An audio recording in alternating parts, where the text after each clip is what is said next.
دنیا حیران رہ گئی جب ایک ایسا بادشاہ جو اپنی نوجوانی کے دور میں سخت مزاجی جبر اور ظلم سے مشہور تھا اچانک اپنی زندگی بدلنے کا فیصلہ کرتا ہے۔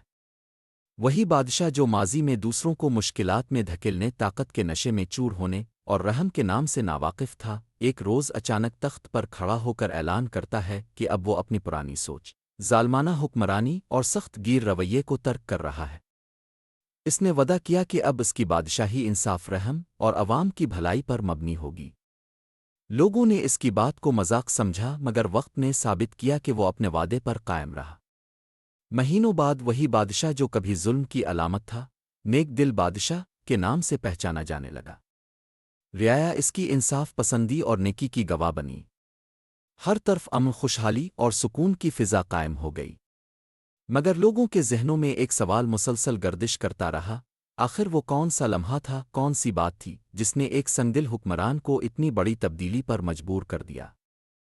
اس سوال کا جواب صرف بادشاہ کے پاس تھا۔ جب ایک دن کسی نے خود بادشاہ سے یہی سوال پوچھا کہ بادشاہ سلامت، وہ کون سی گھڑی تھی جس نے آپ کی سوچ اور دل کو پلٹ دیا؟ تو بادشاہ نے گہرا سانس لیا اور ایک کہانی سنائی۔ ایک دن میں جنگل میں اپنے گھوڑے پر سوار تھا۔ تیز ہوا چل رہی تھی، گھوڑا تیزی سے دوڑ رہا تھا۔ اچانک میری نظر ایک عجیب منظر پر پڑی۔ ایک کمزور سا انسان ایک زخمی کتے کو بچانے کی کوشش کر رہا تھا، جو ایک چیتے کے حملے سے خود کو بچانے کی کوشش میں تھا۔ وہ انسان کتے کو اپنی گود میں لے کر بھاگنے لگا، لیکن کتے نے اس کا ہاتھ زور سے کاٹ لیا۔ اس کا ہاتھ شدید زخمی ہو گیا، مگر اس نے پھر بھی کتے کو چھوڑا نہیں۔ بادشاہ نے تھوڑا راک کر کہا، یہ تو مجھے عجیب لگا، مگر اصل بات تو ابھی باقی تھی۔ کچھ لمحوں بعد وہی زخمی کتا اچانک اس نیک دل انسان پر حملہ آور ہو گیا اور اسے ایک چٹان پر پٹخ دیا۔ انسان کو شدید چوٹ لگی، مگر وہ اب بھی ہمدردی کا مظاہرہ کرتا رہا۔ میں یہ منظر دیکھ کر حیرت زدہ رہ گیا۔ اس وقت میرے دل میں ایک سوال پیدا ہوا، اگر نیکی کا بدلہ برائی ہو تو پھر نیکی کا مقصد کیا ہے؟ پھر میں نے دیکھا کہ وہی گھوڑا جس پر میں سوار تھا اچانک ایک حادثے کا شکار ہو گیا۔ گھوڑا پھسل کر گرا اور میری کلائی ٹوٹ گئی۔ اسی لمحے میرے دل میں ایک نئی سوچ نے جنم لیا، شاید زندگی میں ہر واقعہ ایک سبق لیے ہوتا ہے۔ بادشاہ نے مزید کہا، میں نے اپنے محل لوٹ کر دن رات سوچا، میرے ماضی کی ظالمانہ حرکتیں، میرے ظلم، میری انا، میں نے سب پر نظر ڈالی۔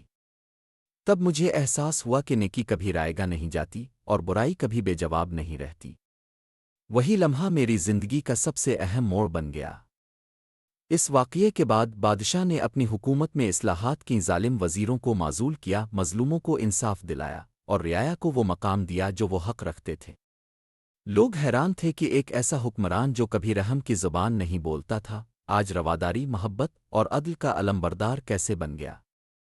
آخر میں بادشاہ نے ایک نصیحت کی، دنیا میں ہر انسان کو بدلنے کا موقع ملتا ہے، لیکن ہر کوئی اس موقع سے فائدہ نہیں اٹھاتا۔ اگر آپ کو کبھی اپنی زندگی بدلنے کا موقع ملے تو اسے ضائع مت کرنا۔ نیکی کرو، کیونکہ زندگی میں ہر عمل کا ایک نتیجہ ہوتا ہے، اور یہ نتیجہ وقت کے دامن میں چھپا ہوتا ہے۔ یہ کہانی ہمیں سکھاتی ہے کہ انسان کبھی بھی مکمل نہیں ہوتا، لیکن جب وہ سچائی، رحم اور انکساری کا راستہ اختیار کرتا ہے تو وہ حقیقی بادشاہ بن جاتا ہے، اپنے دل کا، اپنی ذات